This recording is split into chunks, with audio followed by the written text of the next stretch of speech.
Trying to relax up in the capsule. Sent me up a drink. Jokes, Major Tom. The count goes on. 4, 3, 2, 1, 2, 3, 4. Drifting, falling, floating, weightless, calling, calling.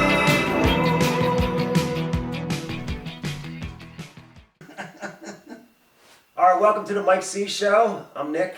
This is Mike C. It's the Nick and Mike Show. The Nick and Mike Show. It's the Ministry of Music and Movies. Movies and Music Ministry. That's right, the Ministry of Music and Movies. And today we're going to talk about a phenomenal movie, 1989, Batman. Michael Keaton, Tim Burton directed it. Jack Nicholson, Kim Basinger. Phenomenal movie. Danny Elfman did the orchestral music towards it, and Prince did the other music score towards it. And I just think it was a wonderful movie. I love Jack Nicholson, man. I think he was a great Joker. I think Michael Keaton was a wonderful Batman, and Kim Basinger was just very good at being attractive, and Batman's girl, and you know, she was a great girl for that role, man. And photographer, she had the Vicky Vale photographer thing, and it was it's one of my favorite Batman, if not my favorite Batman movie. I mean, The Dark Knight is a great movie, but it would probably be a close second to The Dark Knight. Mike, your thoughts?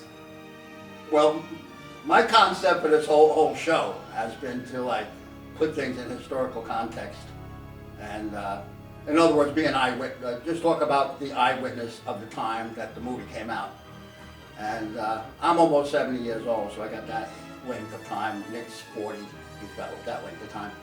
So talking about the theme song for the Batman movie, man, that took off. When that movie came out, man, that song was fucking huge. Everybody was into it. I don't know, these are things that, might be forgotten. People were really into it.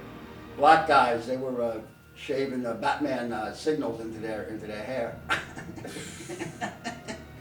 And that's the first time I saw the movie. I saw it in Times Square in New York City with a room full of black guys, and man, were they fun. They were just like goofing on the movie, yelling at the screen, and I actually walked out 2/3 of the way into the movie because I did want to see the whole movie like without all the ruckus, but I enjoyed the ruckus, man.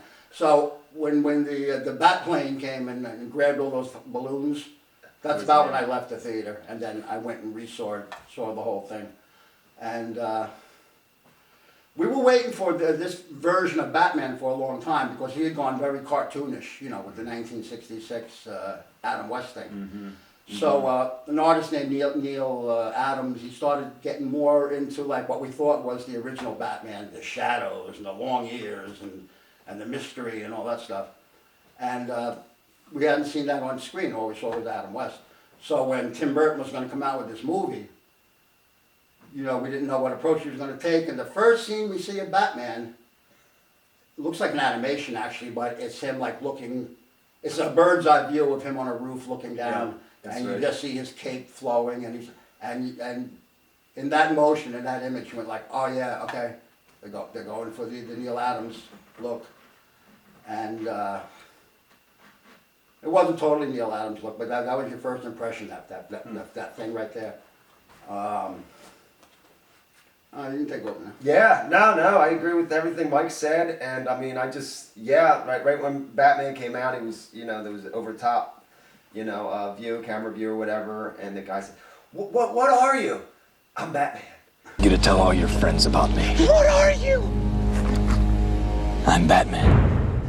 Before the movie came out, everybody was like, Michael Keaton, what are you kidding me? No way. Everybody was flipping out, but He did a great job, I thought. well, I had seen him in a couple of movies before that, and he was always like acting like a tough guy, and I thought that would play well. I mean, maybe he wasn't actually a tough guy in those movies, but he would act like one. Maybe he wouldn't win the fight or whatever. But he was always like ready to get in your face. So I thought that might work. So like, yeah, I'm Batman. I saw that coming out. Okay.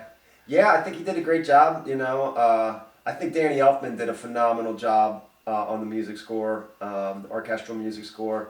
For the viewers that don't know this, Danny Elfman was in an 80s band called Oingo Boingo. He was the lead singer.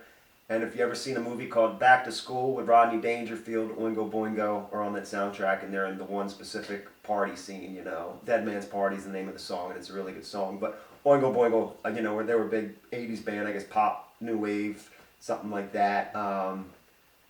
But yeah, I mean, he teamed up. I feel that Tim Burton, who directed this 1989 Batman, I feel that he's a very artistic director. I mean, he did Big Fish, he did Ed Wood, he did Edward Scissorhand with Johnny Depp.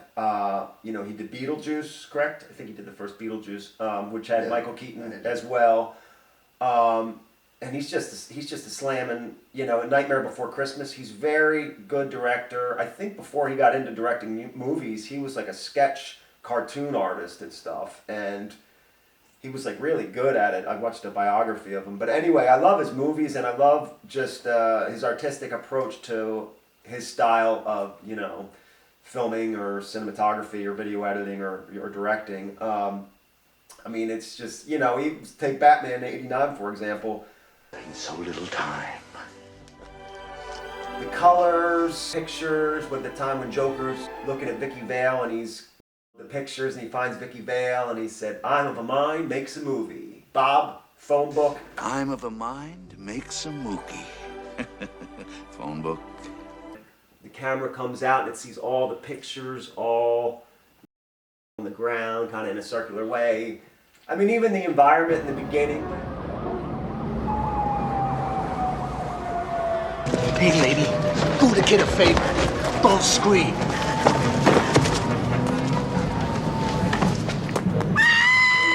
Don't scream or whatever like Yeah, that. that was a misdirection, because when you saw them come out in the movie theater, you thought they were going to redo the origin story of Batman. Yes. And then it was a misdirection, I mean, yes, but that whole I think they even had set. Zorro up there. Zorro, didn't have Zorro? I on think the so. marquee? It was on the. That was supposed to be the movie that Yeah, it was on the. that Bruce and his parents were walking out of, and where he kind of got the idea for Batman, in a seed, planted a seed. The idea of Batman actually was like when he was sitting in his lounge chair in his rich mansion, and a bat smashed through his glass window, and he took it as a sign.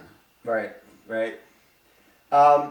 So I know in the world of, Wikipedia or whatever, that this is one of the three or I think it's four best comic book adaptation movies or whatever. Who said that? I think I've read this before, and, viewers, you're welcome to fact check me, but Batman '89, Dick Tracy, Teenage Mutant Ninja Turtles, the 1989 movie, and then Sin City. So I think they're the big four of like the best huge comic book adaptation films or whatever. But I'm pretty sure Batman '89 comes in first, I think with Sin City or something like that.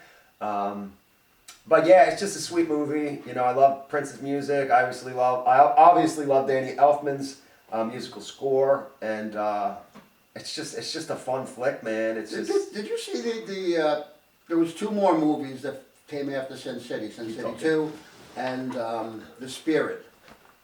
And they both used that same kind of imagery, all three of them. I saw Sin City. But only Sin City succeeded at it. The other two, for some reason, it didn't work as well. I don't know, and I'm asking you why, because I can't even see what the differences were, but yet they don't work, the other two. And the first one was like, you could take any frame, man, put it in a frame, hang it on your wall, and like every fucking frame of that first movie is gorgeous. Sin City was great. I mean, I haven't seen that Spirit movie. I'll have to look into that. But I know Sin City, I mean, that was just, the filmography and the cinematography was just really stellar for the time. Frank Miller, who made the Sin City comics, he also redefined Batman, created the slogan, The Dark Knight, Dark Knight Returns and all that stuff. He did a trilogy of books that redefined Batman in a way that was used by Snyder in the Batman versus Superman movie. He was doing the Frank Miller version. Heavy, big gun, big fist. Okay, interesting. He doesn't come with a gun, he comes with a tank, Yeah. That's cool. Let's see what other part. I love the museum scene. This is another prime example in Batman '89 of where Tim Burton's directing is really artistic. Which scene? The museum scene where Vicky Vale gets a prank call or whatever from the Joker to meet him. You think she's meeting Bruce Wayne at the art museum or whatever. Anyway, it turns out to be Joker and his like goon squad or whatever. So they come in. He says, "Florence." Gentlemen, let's broaden our minds. Lawrence?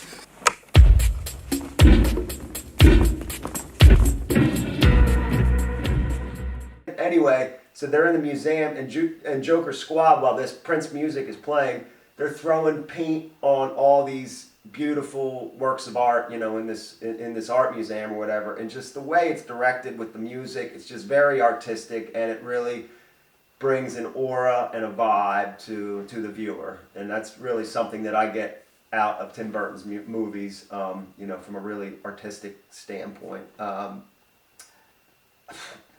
It's a great movie. I love it. Trying to relax up in the capsule. Sent me up a drink.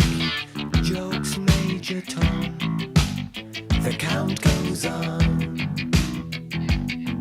4, 3, 2, 1, 2.